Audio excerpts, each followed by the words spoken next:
Alors, bonjour à toutes et à tous et bienvenue dans cette vidéo. Aujourd'hui, je vais vous faire une revue du jeu Too Many Bones.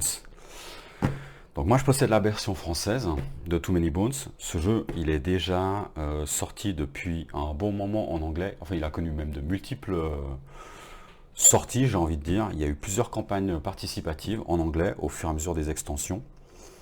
Et puis, il y a eu une campagne en français par Lucky Dog Games à laquelle j'ai participé. Il y a, je sais pas, un an ou un peu plus d'un an de ça.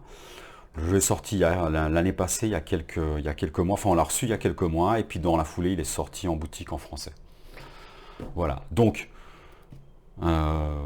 c'est un jeu qui a été déjà discuté de nombreuses fois au fur et à mesure des extensions, au fur et à mesure des campagnes. Dans un premier temps en anglais. Et puis en français. C'est un jeu qui a de bonnes critiques, donc il y a beaucoup de contenu à voir si vous voulez vous renseigner sur ce jeu-là. Et puis prochainement, il va y avoir la campagne le 14 février, si je ne dis pas de bêtises, en français pour les premières extensions. Du coup, moi, dans cette revue-là, je vais essayer de vous parler des mécaniques de jeu sans aller dans le détail des règles, mais comme le jeu il a déjà été pas mal abordé, je vais essayer d'être peut-être encore plus superficiel que d'habitude sur la partie des mécaniques de jeu, bon, histoire de vous transmettre juste les sensations de jeu, que vous compreniez un petit peu les différentes phases, et puis comment est-ce qu'on peut... qu'est-ce que le jeu en termes de feeling peut vous apporter. Et puis après, je passerai à la partie feedback, où là, j'expliquerai qu'est-ce qui peut vous plaire, qu'est-ce qui peut peut-être moins vous plaire, en fait, en étant un petit peu plus subjectif, en donnant moi-même mes impressions sur ce jeu-là. Et peut-être que je ferai un petit paragraphe à la fin aussi pour parler des extensions, peut-être pour guider ceux qui connaissent vraiment pas du tout le jeu, un petit peu donner des pistes en fait, plutôt des pistes pour savoir en fait dans quelle direction aller concernant les achats, soit aller vers d'autres boîtes standalone, soit commencer par la boîte de base puis acheter des petites extensions. Voilà. Alors, Too Many Bones, alors ici c'est marqué un jeu de rôle et de dice building. Alors jeu de rôle dans mon vocabulaire, je vois pas pourquoi. J'avoue que non. En tout cas pas en ce qui me concerne. De dice building, alors effectivement la partie building des personnages qui se fait à l'aide de dés, ça c'est une composante importante, effectivement. Donc c'est un jeu coopératif qui se joue de 1 à 4 personnages. Et puis je vais pas vous parler du monde, je vais pas aborder en fait pour l'instant toute la partie matérielle. Je vais parler de ça en fait plus tard quand je vous donnerai un petit peu un feedback un petit peu général sur le jeu. Donc, vous allez incarner, comme je parle pas du monde, pour l'instant je vais dire héros, c'est des gearlocks, d'accord. Donc vous allez incarner en fait un héros, et puis vous allez choisir un méchant, et puis l'objectif du jeu c'est de taper le méchant en fait, en gros, voilà. Alors, quand vous commencez à jouer, la première chose que vous faites, c'est bien évidemment de choisir donc un personnage que vous allez incarner, donc un gearlock. Chaque gearlock possède une fiche de référence comme celle-là, recto verso, d'accord. Donc ici, il y a toutes les listes des compétences qui sont détaillées, leurs effets, etc. Et puis derrière, il y a également d'autres informations. Le plan B, je vais vous en parler. Il y a une fiche de référence globale aussi, hop, que vous pouvez mettre de côté. Et puis, chaque héros, donc chaque gearlock, possède un tapis néoprène. Il faut voir ça comme une feuille de personnage, d'accord. Une feuille de personnage dans laquelle il y a des ouvertures pour pouvoir placer des dés. C'est ce qui va vous permettre d'améliorer en fait, donc de builder votre personnage. Voilà. Hop, je vais mettre ça là. Donc, je vais prendre ce tapis-là en fait, mais il est absolument subsidiaire. Ce tapis-là en fait, si vous ne l'achetez pas ou si vous n'avez pas participé à la campagne comme moi, il y a une carte en fait qui sert en fait à compter différentes choses. Donc je vais le mettre en place. Je vais mettre en place le tapis de combat aussi, donc quelques éléments. Et puis le reste, j'y mets de côté, on n'en a pas besoin. Voilà, peu importe. Donc, vous commencez à jouer, vous choisissez votre gearlock. Vous allez choisir un méchant. Alors, un tyran, c'est le vilain en fait qu'il va falloir affronter. Le tyran, il vous donne un certain nombre de choses à paramétrer pour une partie. Je vais en parler un petit peu au fur et à mesure, mais notamment deux éléments. Le nombre de points de progression que vous allez devoir accumuler. D'accord ? Donc au fur et à mesure des tours de jeu, vous allez gagner des points de progression. Et puis il vous en faut un certain nombre pour pouvoir rencontrer le tyran, d'accord? C'est un prérequis pour pouvoir le taper. Donc on va dire l'objectif final du jeu pour gagner, c'est taper le tyran. Et puis avant ça, il y a un objectif qui est de récolter un certain nombre de points de progression. Et puis il va également vous donner le nombre de points, pardon, le nombre de jours maximum pour cette partie-là. En gros, c'est le nombre de tours de jeu que vous allez devoir jouer. Enfin, c'est un timer, c'est une sorte de timer, c'est le nombre de tours de jeu maximum pour une partie. Voilà. Donc, vous avez une pièce qui sert à compter les journées, c'est le nombre de tours de jeu, d'accord, que vous pouvez placer ici en fonction, si vous avez le tapis. Les points de progression, avec ce compteur, vous allez pouvoir les comptabiliser. Et puis, comme j'ai dit, il y a d'autres éléments à mettre en place qui sont paramétrés par le tyran. Typiquement, en fait, les vilains. Donc les vilains, ils sont caractérisés par des chips de poker. Donc ça, c'est la marque de fabrique de Chips Games et donc de ce jeu-là. Donc vous allez prendre un certain nombre de vilains en fonction des types d'ennemis que vous devez affronter. Vous allez faire des piles. Donc il y a des piles de niveau 1, des piles de niveau 5. Il y en a de niveau 20 qui doivent être par ici. Ça, c'est les tyrans. Hop. Voilà, donc ça, c'est le méchant de l'histoire. Voilà, je vais juste en mettre un 20, ça suffira, peu importe. Comme j'ai dit, j'ai pas envie d'aller dans le détail des règles. Voilà.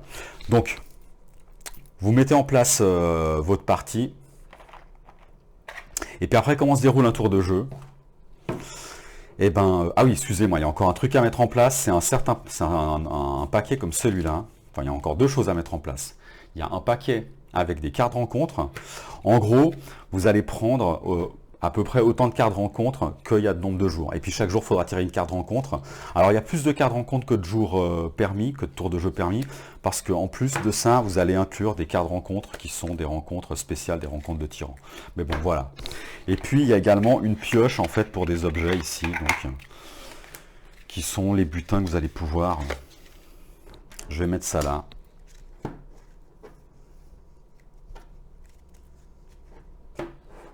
Emmagasiner. Enfin, gagner, on va dire. D'accord? Bon. Ça, très grossièrement, c'est à peu près les éléments que vous devez mettre en place quand vous jouez. Bien sûr, il y a un certain nombre de dés qu'il faut mettre de côté, etc. en fonction de votre gearlock. Mais c'est pas très important, ça. D'accord? Donc là, je vais prendre le token, en fait. Enfin, le token, le chips qui correspond à mon gearlock. Et puis voilà. Donc vous choisissez un gearlock, vous choisissez un tyran, vous mettez en place une pile de cartes rencontres en fonction du nombre de jours. Vous avez votre pile de butin, vos piles de butin, donc les objets normaux, des objets épiques. Vous avez vos piles d'objets d'ennemis que vous allez pouvoir combattre en fait durant cette aventure en fonction du tyran. Et puis vous partez à l'aventure. Et puis comment se déroule un tour de jeu? C'est assez synthétique. La première chose que vous allez faire, chaque fois, c'est tirer une carte rencontre. Alors dans les cartes rencontres, il y a chaque fois d'un côté du texte, c'est du fluff en fait, qui vous décrit un petit peu ce qui se passe. C'est une carte événement, c'est une carte rencontre qui est abstraite, qui n'est pas thématisée en fonction d'un scénario particulier. Les parties de Too Many Bones, dans la boîte de base, elles ne sont pas scénarisées en fait, d'accord? C'est une carte rencontre qui vous donne en fait, qui vous plonge un petit peu dans le monde. Comme une carte rencontre dans les contrées de l'horreur peut vous plonger dans l'univers, comme une carte événement dans Gloomhaven peut vous plonger en fait dans l'univers. Ça donne du liant, mais il n'y a pas une partie narrative qui est très appuyée dans ce jeu-là. Donc vous lisez l'événement, et puis après, classiquement, vous allez avoir deux choix possibles pour résoudre ces rencontres. Et la plupart du temps, les rencontres, pour les résoudre, ça se matérialise par un combat qui se déroule sur ce tapis-là. Ça, c'est un tapis d'arène, en fait. Et puis, suite à la rencontre, alors parfois, c'est pas toujours un combat, hein. De temps en temps, ce sera quelque chose, juste du texte à lire, puis la rencontre, elle est résolue de façon automatique, donc elle est gagnée. Parfois, ce sera un petit défi. Mais la plupart du temps, c'est un combat en fait. Et puis une fois que vous avez gagné la rencontre, eh ben, vous allez avoir des récompenses à gagner en fonction du choix que vous avez fait, et puis parfois des récompenses communes. Voilà. Donc vous prenez une carte de rencontre, vous choisissez en fait l'issue de cette rencontre, et si c'est un combat, vous mettez en place le tableau de combat, vous allez combattre des vilains donc, sur ce tableau de combat, vous allez vous mettre vos gearlocks sur ce tableau de combat, vous allez combattre, vous allez résoudre la rencontre, et si vous résolvez la rencontre, vous allez recevoir des récompenses. Et ces récompenses, elles sont de 3 types. Donc grossièrement, c'est soit ça peut être des points de progression, donc comme je vous l'ai dit, il faut accumuler un certain nombre de points de progression pour pouvoir rencontrer le tyran. Rencontrer le tyran, ça veut dire combattre le tyran sur l'arène. Donc c'est une rencontre de type combat. Ça peut être gagner des objets, donc gagner des objets normaux, d'accord, ou gagner des objets, alors je vais dire des objets spéciaux, en fait, c'est du butin verrouillé, on va dire que c'est des objets épiques, qui prennent plus de place dans votre inventaire. Voilà. Donc des objets forcément plus puissants, ou gagner des points de talent, en gros des points d'expérience qui vont vous permettre de builder votre personnage, d'améliorer votre personnage. Et dans ce jeu-là, les deux parties les plus importantes dans le gameplay, c'est la partie building du personnage et la partie combat. Ça, je pense qu'entre les deux, c'est plus de 80% du jeu. En gros, 45% c'est la partie building, et si je suis vraiment très grossier, si je caricature. 45% c'est la partie rencontre, et puis les 10% restants, c'est les choix que vous allez faire sur... 45% la partie building, 45% je veux dire la partie combat, et puis les 10% restants, c'est peut-être les choix que vous allez faire en fait lors de vos rencontres. Et puis il y a une toute dernière phase à la fin qui est une phase d'entretien dans un tour de jeu, qui est une phase où vous allez vous soigner. Enfin, c'est des actions très très basiques en fait. C'est typiquement vous soigner, échanger des ressources, enfin du butin, ce genre de choses en fait. Voilà, c'est une phase d'entretien assez classique qui se résout de façon très très rapide.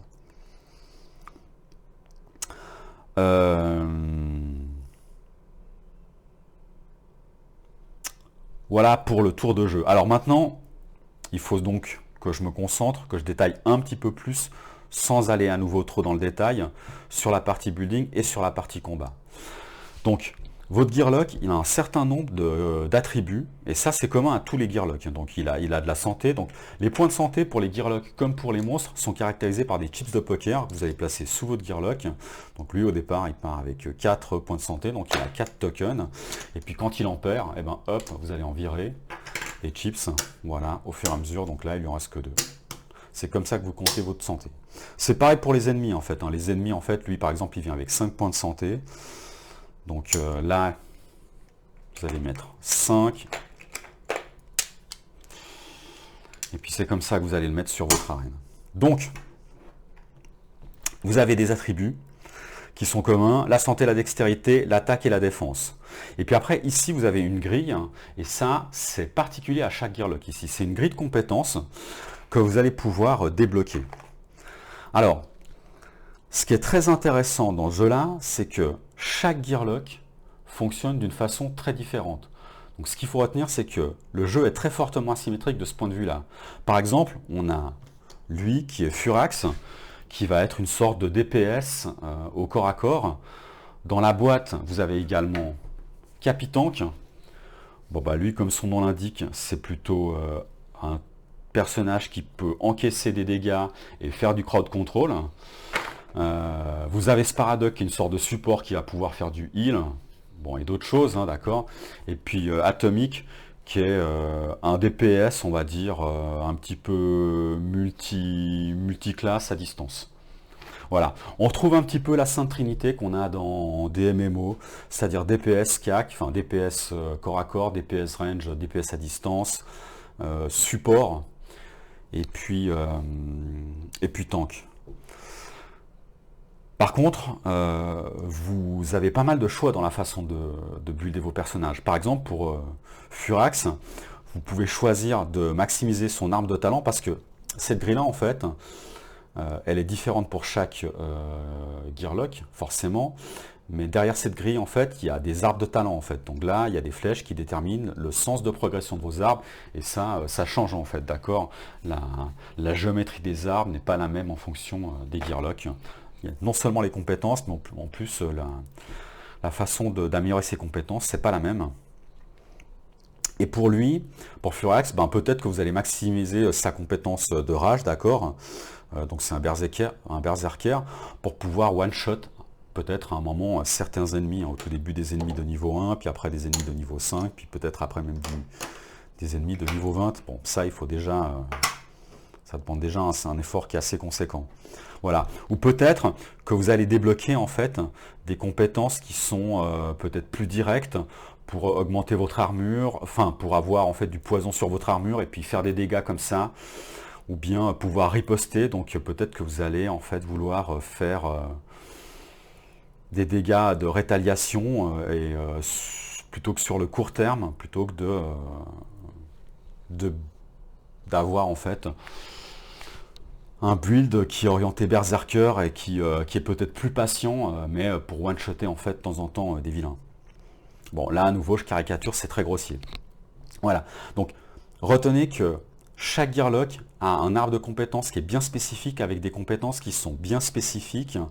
Et si un personnage est par exemple tank, comme Capi-Tank, ben vous allez peut-être pouvoir builder beaucoup la défense de ce gearlock, peut-être builder en fait une compétence qui va vous permettre de défendre également les autres gearlocks, mais Capi-Tank, il va pouvoir également faire des dégâts. De la même façon que Sparadoc, dans son arbre de compétences, vous allez pouvoir en fait à un moment mettre des passifs qui vont vous permettre de regagner de la vie ou bien d'augmenter un petit peu des dégâts. Donc vous n'êtes pas complètement figé dans un rôle. Et c'est ça qui est très intéressant en fait, c'est qu'il y a plusieurs façons de builder son gearlock. Et un des aspects qui est très intéressant dans ce jeu-là, c'est justement appréhender en fait, arriver à connaître en fait chaque gearlock, comment est-ce qu'il se build, trouver ses builds favoris. Et puis quand on joue avec plusieurs gearlocks, ben, essayer de trouver de bonnes synergies, de bons combos en fait. Voilà. Et ça c'est extrêmement satisfaisant dans ce jeu-là. La partie building, elle est extrêmement riche, extrêmement satisfaisante. Voilà. Je ne vais pas aller beaucoup plus là-dedans dans la partie building. Comme je vous ai dit, je vais essayer de rester très superficiel. Après, il y a la partie combat. Alors la partie combat, elle se déroule sur une arène. Alors, juste pour la partie building, quand même, avant de terminer. Vous voyez les dés qu'il y a en bleu, ceux-là, ils sont pour Capi-Tank. Et puis les dés qu'il y a en gris, c'est pour Furax. Donc tous les dés que vous avez ici, c'est les dés que vous allez pouvoir poser sur la fiche. Donc ceux-là là, avec des chiffres, c'est ceux qui vous permettent d'augmenter vos attributs qui sont communs. Et puis tous ceux-là, en fait, c'est les dés de compétences que vous allez poser ici. En fait, voilà.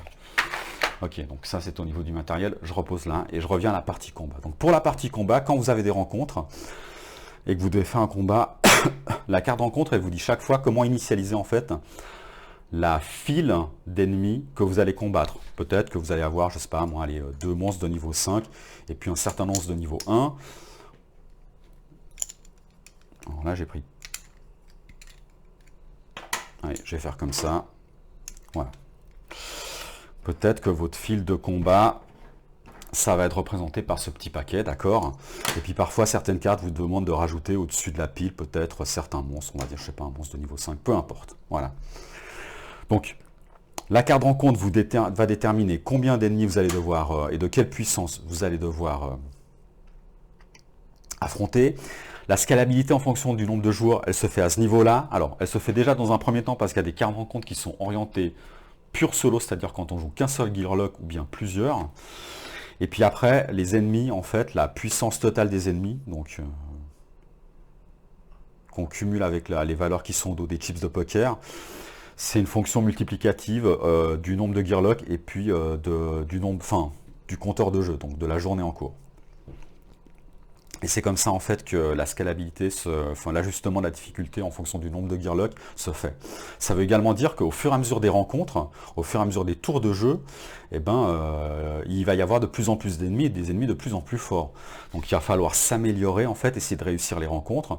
Et puis peut-être parfois choisir des rencontres qui sont un petit peu plus faciles si on n'a pas eu beaucoup de succès, pour pouvoir s'améliorer et puis rattraper un petit peu notre retard. Ça, c'est assez intéressant en fait comme choix.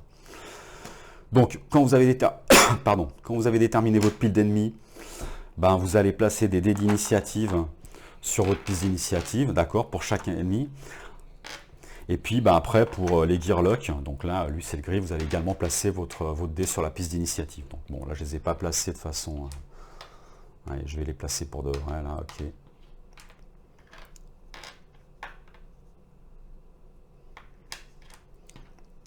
Même s'ils ne sont pas très bien orientés, peu importe. Voilà.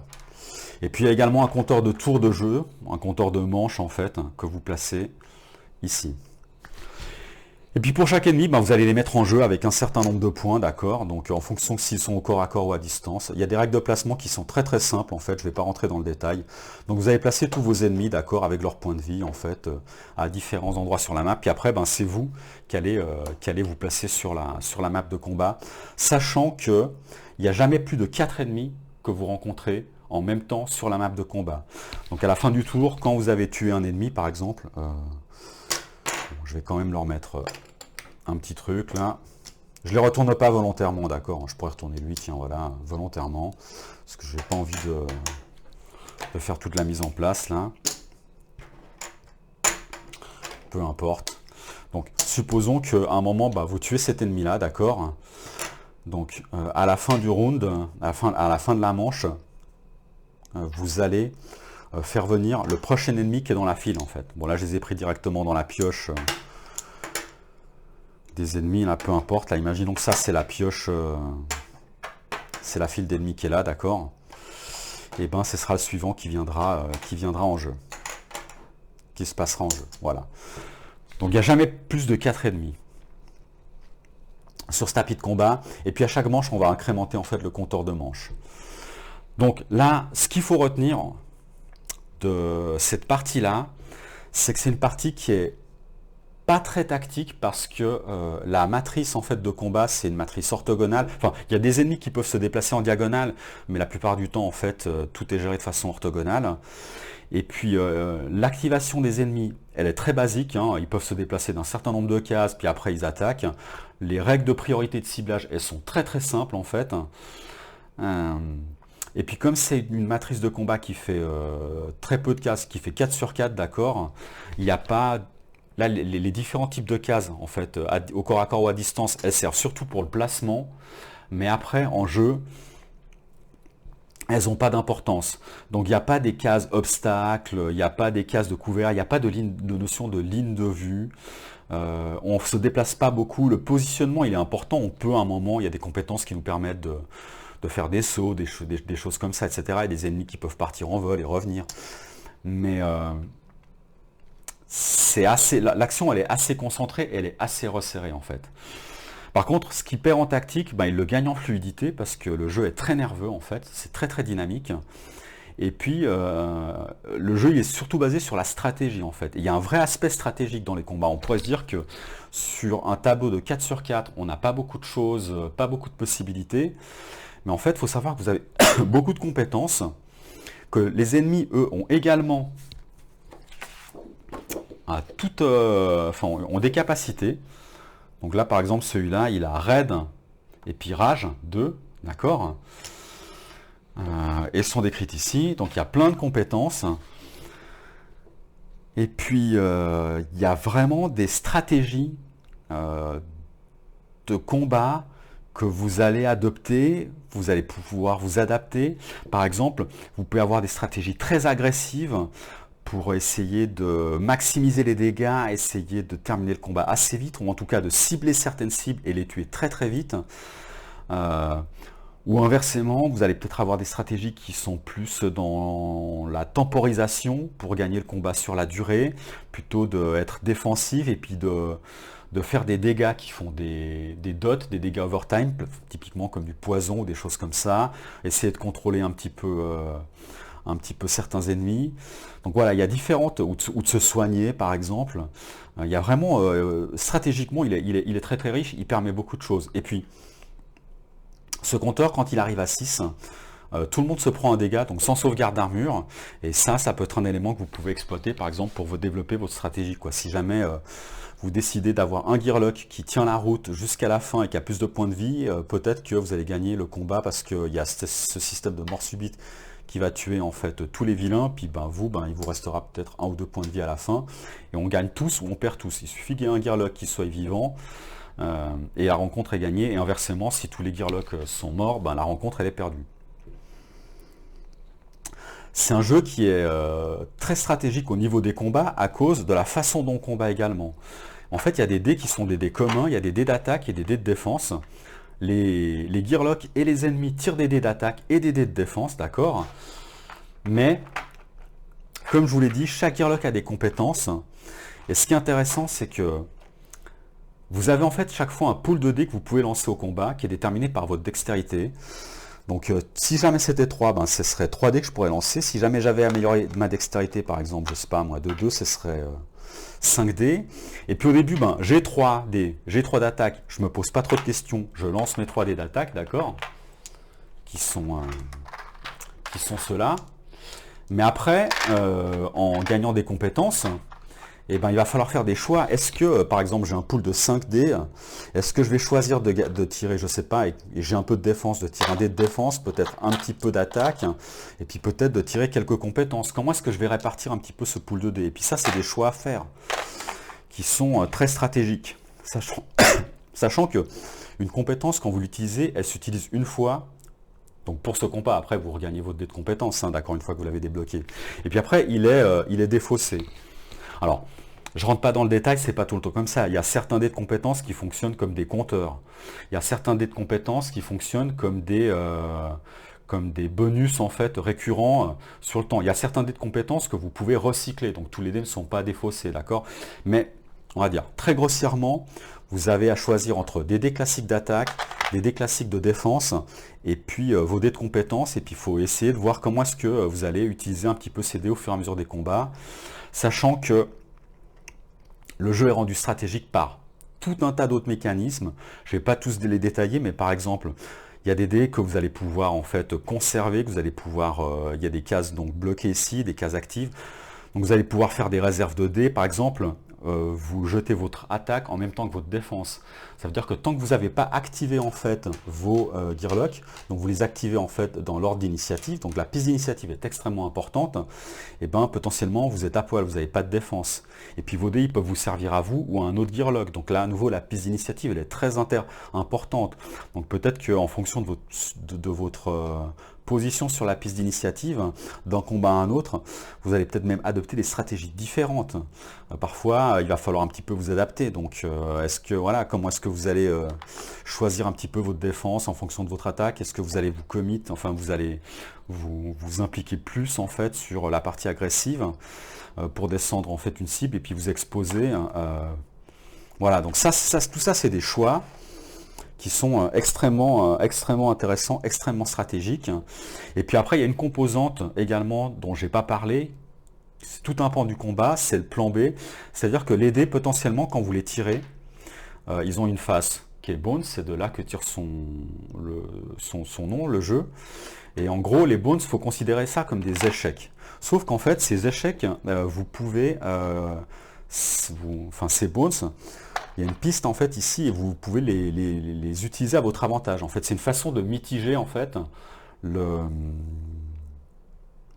les échecs directs. C'est-à-dire, c'est un plan B. Ils appellent ça un plan B. C'est donc sur le coup, vous n'avez pas eu de succès, mais par contre, cet échec, vous allez pouvoir le transformer et déclencher un certain nombre de capacités. Et sur chaque fiche de Gearlock, donc ça, c'est le verso avec toutes les compétences, et puis c'est le recto, et puis au verso, vous avez tout ce que votre plan B va permettre de déclencher comme capacité. Voilà. Et donc cette façon de mitiger le hasard, le fait qu'on ne soit jamais complètement bloqué dans un combat, le fait qu'on ne se dise pas ah zut, en fait là j'ai vraiment fait des mauvais dés, c'est complètement perdu. Ça c'est extrêmement intéressant. Et puis un dé de compétence, quand vous le lancez, vous pouvez choisir de l'utiliser, le résultat, ou bien de ne pas l'utiliser et puis de le relancer plus tard en fait. de le garder. Donc ça, à nouveau, c'est une façon de mitiger un petit peu les jets de dés parce qu'on jette beaucoup de dés, quoi. Donc on sent qu'on n'est pas complètement sujet au tirage aléatoire des dés parce on a plusieurs façons de mitiger en fait ces jets de dés. Déjà, ce qu'on va choisir comme dés achetés, ce qu'on va retenir comme dés qu'on a jetés, ce qu'on va garder en fait dans notre case active, ce qu'on va garder comme échec, c'est-à-dire les bones pour activer en fait un plan B, donc des capacités sur le plus long terme. Voilà, tous ces éléments-là font que c'est très très stratégique, avec le fait également que les vilains ont tout un tas de compétences qui vont se comboter entre eux, et puis il va falloir choisir ses cibles, etc. Donc il est tactique quand même le jeu, mais c'est surtout en fait, c'est la stratégie, c'est en termes de stratégie globale en fait que moi je le trouve très très riche. Et puis tout ça c'est très fluide, ça s'enchaîne très très bien, c'est très équilibré, vraiment ça fonctionne vraiment très très bien cette partie-là. Faut vraiment pas vous dire que une matrice de 4 sur 4, ça fait des combats simples. Ça fait des combats qui sont simples dans le sens qu'ils sont fluides et dynamiques, mais stratégiquement le jeu il permet vraiment beaucoup de choses. Et puis d'une partie à une autre, vous allez builder votre gearlock différemment, etc., etc. Les rencontres, ce ne sera pas exactement les mêmes. Donc c'est très très bon. Et comme le jeu il est challenge, et heureusement qu'il est challenge, vous n'avez pas des arbres de talent en fait ou une façon de combattre qui marche à tous les coups. Voilà, il va falloir trouver les bonnes synergies et les bons combos parce que voilà, il y a des choses qui fonctionnent bien, il y a des choses qui fonctionnent moins bien, il y a peut-être des choses qui vont peut-être plus vous plaire parce qu'elles correspondent à votre façon de jouer, donc vous allez trouver qu'elles fonctionnent mieux, et puis peut-être ce sera différent pour d'autres joueurs. Voilà, donc ça c'était pour les mécaniques de jeu, pour en parler d'une façon très superficielle. Donc ce qu'il faut retenir, c'est que c'est un jeu où la partie building est extrêmement gratifiante. Alors, dans les rewards, j'ai dit, il y a soit des points de compétence pour s'améliorer en fait, soit des points de progression, soit des butins. Et en fait, les objets vous permettent également de maximiser en fait certains éléments. D'ailleurs, grâce à ces cartes-là, vous allez pouvoir avoir des... Alors, il n'y a pas que des compétences, il y a des consommables. Vous allez pouvoir débloquer des dés de consommables. Tout ça, c'est vraiment très intéressant. Et la partie building, elle est vraiment bien spécifique à chaque gearlock. Chaque gearlock a une mécanique de jeu qui est très différente, avec des compétences qui sont super fun, qui sont originales, et puis avec plusieurs façons de builder son gearlock. Ça, c'est extrêmement satisfaisant et c'est vraiment bien fait. Et puis la partie combat, c'est une partie qui est facile à prendre en main, je trouve, en fait, les mécaniques qui déterminent comment les ennemis se déplacent et tapent, c'est très simple, étant donné que, comme je l'ai dit, il n'y a pas beaucoup de tactique, il n'y a pas d'obstacle, il n'y a pas de type de caisse différent. On va à l'essentiel, on se déplace, on tape. Pour cibler, c'est la cible qui a le plus de points de vie ou la moins de points de vie, si jamais en fait il y a égalité en fait. C'est vraiment très très très simple. Par contre, c'est toutes les compétences des monstres et vos compétences qui vont faire que c'est assez riche en fait et que ça permet et que vous allez avoir pas mal de stratégies en jeu. Voilà. Et puis tout ça, ça s'enchaîne dans des tours de jeu qui s'enchaînent, qui se déroulent de façon très fluide. Vous tirez une carte de rencontre, vous faites un choix de carte de rencontre. Souvent c'est des combats, à la fin il y a une phase d'entretien, puis pendant une phase de jeu, vous allez vous améliorer pour le prochain combat, etc. Jusqu'à la fin, vous allez combattre le vilain, forcément, qui va venir avec sa troupette, puis qui sera plus fort. Puis si vous arrivez à tuer le vilain avant le nombre de jours imparti, donc le nombre de tours impartis, vous gagnez, et puis sinon, si vous dépassez ce compteur-là, vous avez perdu. Voilà. Donc ça, c'était pour les mécaniques de jeu. Alors maintenant, si je vous parle de moi, ce qui me plaît, ce qui ne me plaît pas, ou bien potentiellement de ce qui pourrait vous plaire dans ce jeu-là, ou ce qui pourrait un peu moins vous plaire, pardon, il y a forcément un élément à prendre en compte, c'est le matériel. Alors, Cheap Theory Games, c'est une société qui a qui s'est fait un nom de par le matériel de ses productions. Et le matériel de ses productions, il est surtout basé sur des chips de poker. Donc je vais parler de ça, et puis il y a le monde aussi, donc l'esthétique du jeu, et je vais vous parler de ça un petit peu dans un premier temps. Le monde, dans lequel se déroule ce jeu, c'est un monde médiéval fantastique, assez classique, et en même temps un peu original, parce qu'il y a cette race originale de Gearloc. Donc les Gearlocs, c'est des personnages qui sont moitié elfes, moitié gnome, moitié humain, moitié... Enfin, pas moitié, un tiers ci, ou un quart ci, un quart ça. C'est un mélange de plein de races, en fait. Donc c'est des petites créatures.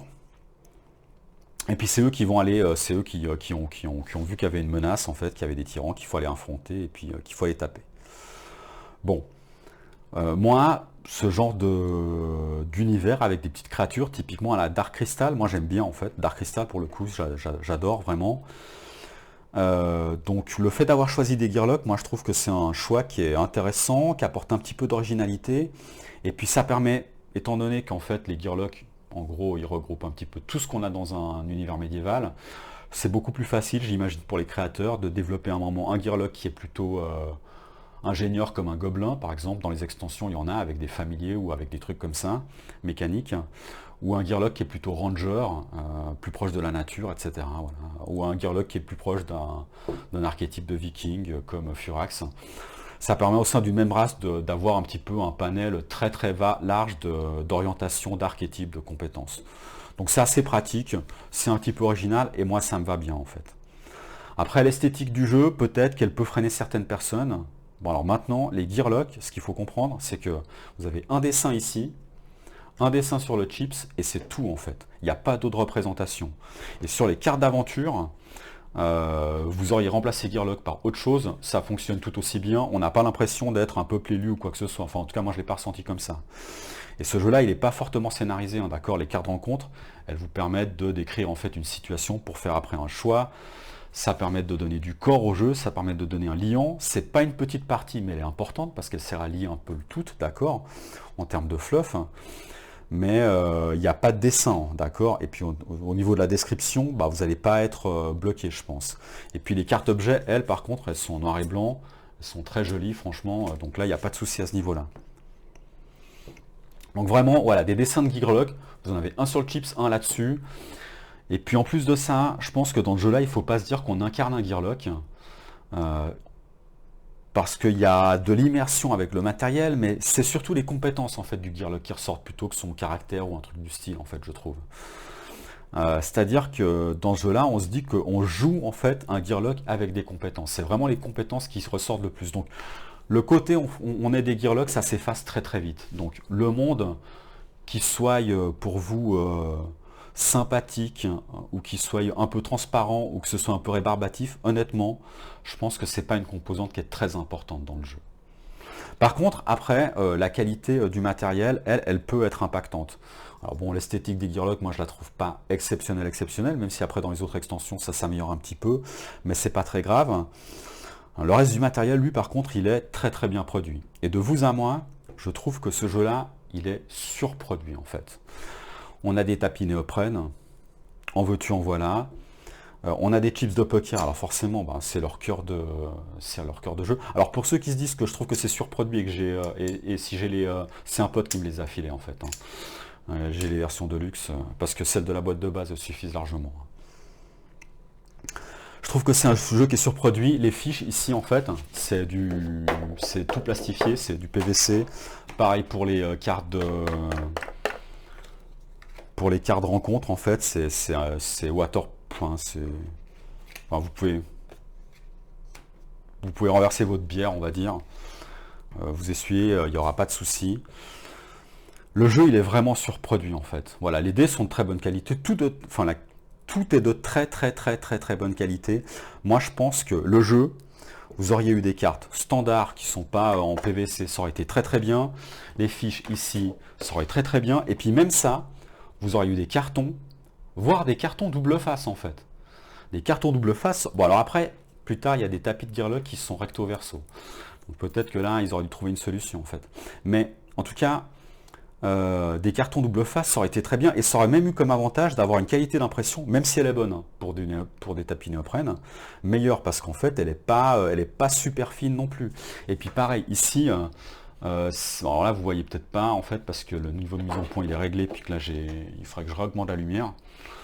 Mais là, ça ressort pas très très bien en fait, hein. Franchement. Et puis pareil, hein, sur certaines... Voilà, typiquement là, ça ressort vraiment très très mal en fait, hein.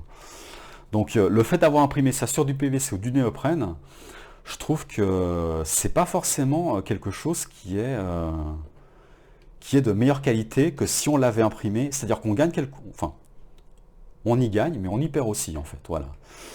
Donc, et je pense que dans l'esprit des joueurs, le fait d'avoir des tapis néoprène, du matériel PVC, dans l'esprit des joueurs, c'est synonyme de top qualité, alors qu'en fait, pas forcément, quoi. Et donc, je pense que ce jeu, il est largement surproduit.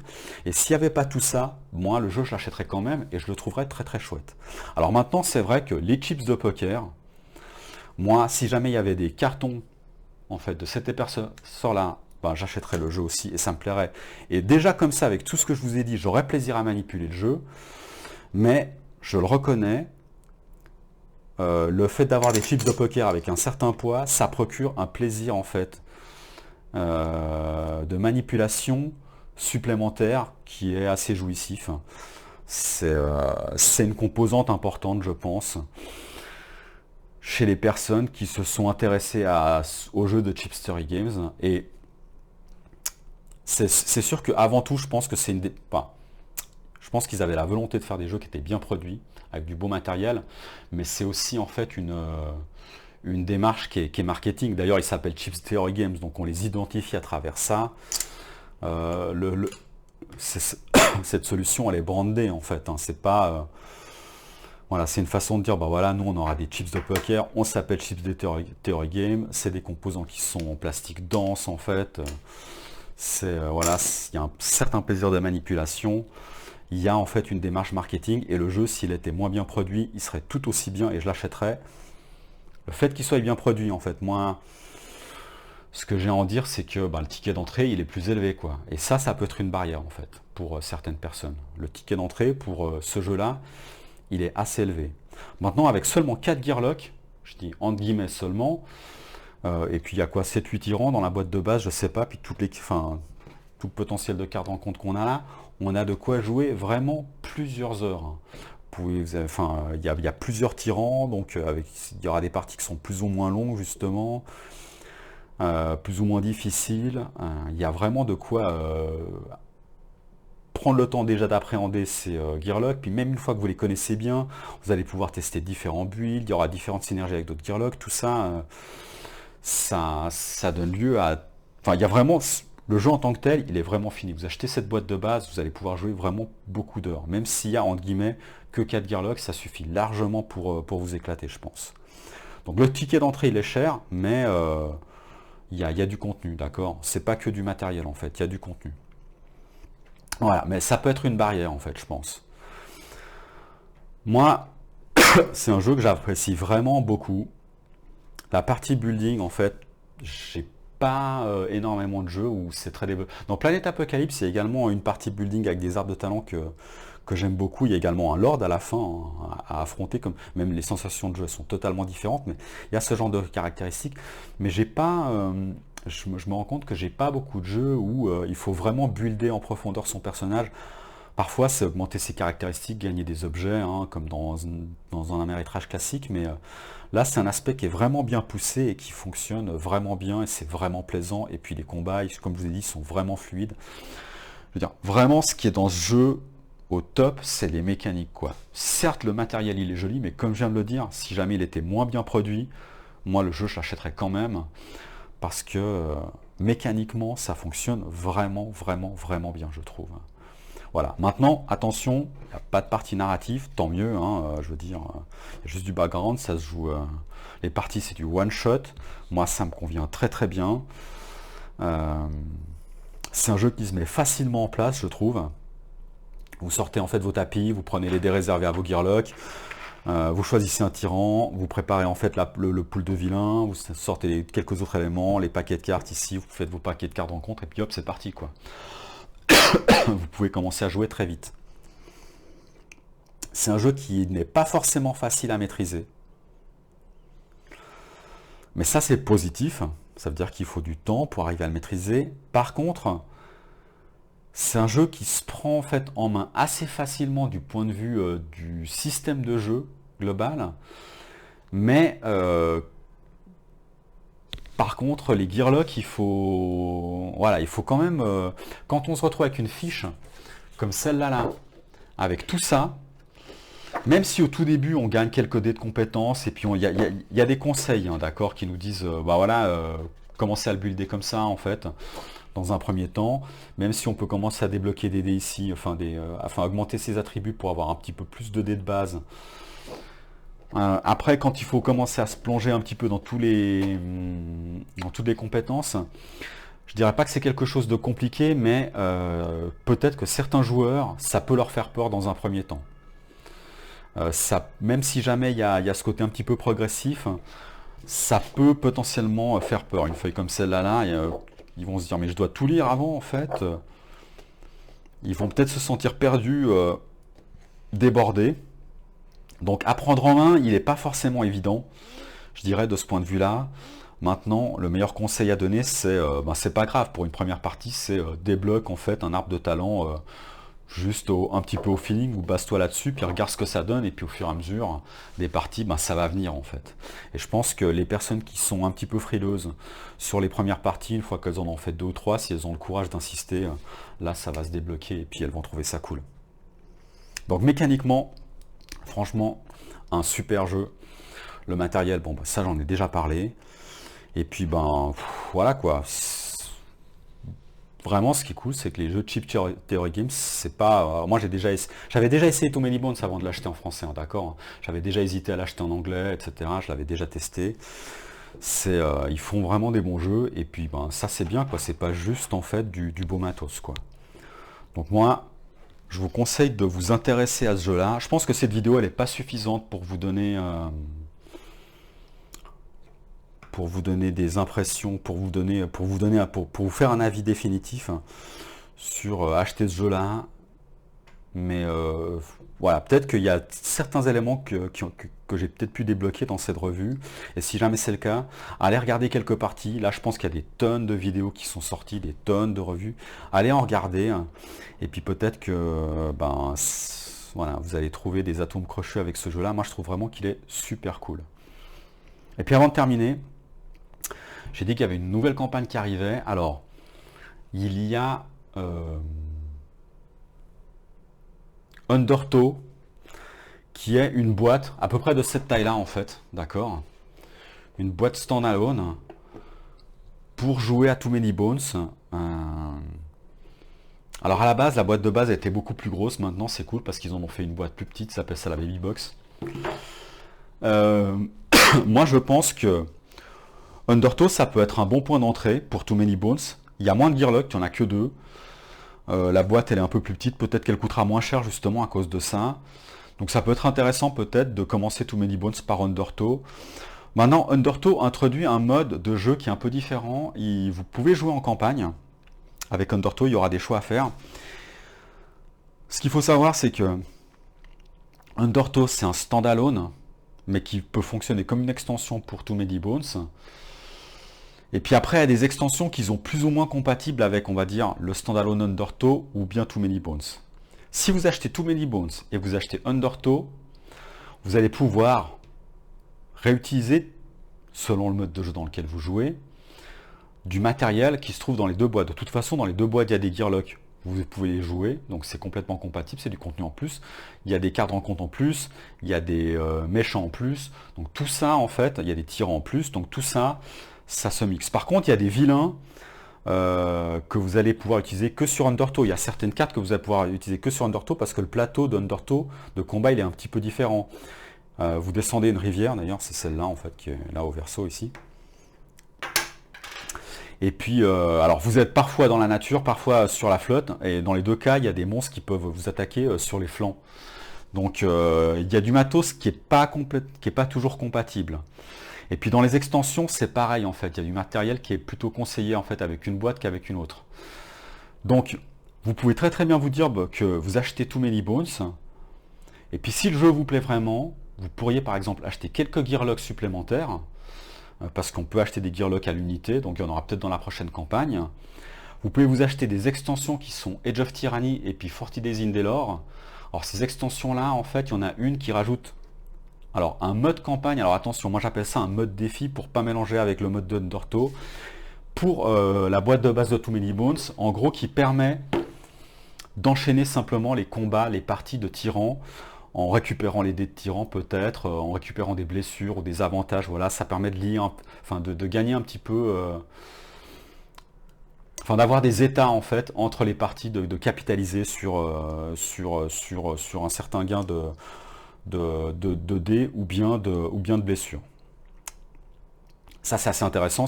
Moi je vois ça comme un mode défi en fait. C'est ok, ben, je joue à Too Many Bones en tapant certains tyrans, puis là tout d'un coup je vais jouer un mode défi pour enchaîner tous les tyrans, puis en plus ben voilà, il y a une sorte d'historique sur mon Gearlock qui va accumuler des compétences ou bien des blessures de partie en partie. Mais sinon, en dehors de ça, ce qu'on trouve dans ces deux extensions, c'est de nouvelles cartes rencontres. D'ailleurs, au tout début, les cartes rencontres, c'est tout le temps les mêmes. On commence par 3 cartes rencontres. Donc, dans une des extensions que je vous ai dit, je crois que c'est Age of Tyranny, il me semble. Il y en a plus. Dans 40 Days, il y a plus de cartes rencontres de cartes rencontres tout court. Et puis dans ces deux extensions, bah, vous allez avoir des nouveaux boss, enfin des nouveaux vilains à taper. Donc vous pourrez très bien vous dire, ok, j'achète Too Many Bones, ce mode de jeu one shot me plaît, j'achète un ou deux Gearlock supplémentaires, Age of Tyranny et puis 40 Days, histoire d'avoir plus de cartes rencontres, plus de vilains, voilà. Et puis après il y a un nouveau mode, mais soit, mais en gros j'augmente le contenu de ce que j'ai, et puis ça me satisfait, et je pense que comme ça c'est déjà une bonne approche. Vous pourriez vous dire, bah, moi j'achète Undertow, et puis j'achète quelques extensions à côté qui sont compatibles avec Undertow, complètement compatibles, et puis je pars plutôt dans cette direction-là. Et puis après, il y a des extensions comme... alors il y a la dernière, si je dis pas de bêtises, mais je la connais pas très bien, je crois que c'est Unbreakable, qui est beaucoup plus compatible avec Undertow, par exemple. À vous de voir en fait un petit peu, faut voir comment vous construisez un petit peu votre jeu, quoi. Ou juste avoir Too Many Bones et puis Undertow, comme vous pouvez mixer pas mal de choses, ça peut être aussi un bon choix. Vous avez deux boîtes, puis de temps en temps vous jouez un mode qui est celui d'Undertow, de temps en temps celui avec un mode qui est celui de Too Many Bones, puis après ben, les Gearlock, tout le reste, ben, vous pouvez y mélanger pour jouer à un mode ou l'autre. C'est une autre approche en fait. Mais il y a beaucoup de contenu qui est sorti en anglais. Et comme le jeu semble avoir du succès également en français, il y a fort à parier qu'au fur et à mesure tout sorte. Et si vous achetez le tout, ça va vous faire très cher, ça va faire beaucoup de place. Il y a une boîte de rangement d'ailleurs qu'on appelle le Trove Chest qui était sorti, qui coûtait également cher pour tout ranger. Là ça devient vraiment du luxe. Si ça devient votre jeu préféré, bon vous allez peut-être faire cet investissement et tout acheter. Mais sinon essayez de vous renseigner un petit peu pour voir sur quelle piste vous démarrez, parce que c'est pas les mêmes prix, c'est pas complètement les expériences, et puis les mêmes expériences. Voilà, donc il y a un petit choix à faire de ce côté-là. Moi, je pense que ce que je vais faire, pour donner mon avis, c'est que je suis content avec Too Many Bones, avec ce mode de jeu. Je vais pas acheter Undertow. Je vais acheter 2 Gearlock supplémentaires dans un premier temps, et puis Age of Tyranny, et puis 40 Days in Delor. Voilà. Histoire d'avoir les cartes que j'avais déjà imprimées moi-même, en fait. Les cartes de rencontre. Et puis ça me paraît pas mal. Bon, c'était finalement très long. Je pensais faire une revue beaucoup moins longue pour ce jeu-là, parce que je me suis dit, il y a déjà tout le monde qu'on a déjà parlé. Ben, j'espère que j'ai quand même pu vous apporter quelques éléments pour vous aider à faire un choix, peut-être lors de la prochaine campagne du 14 février, ou alors de la sortie boutique, hein, quand les backers vont recevoir en fait Undertow et toutes les autres extensions. Il y a tout qui sortira, je pense, en boutique dans la foulée. Et puis, ben, moi, je vous dis peut-être à bientôt dans une prochaine vidéo. Allez, ciao ciao!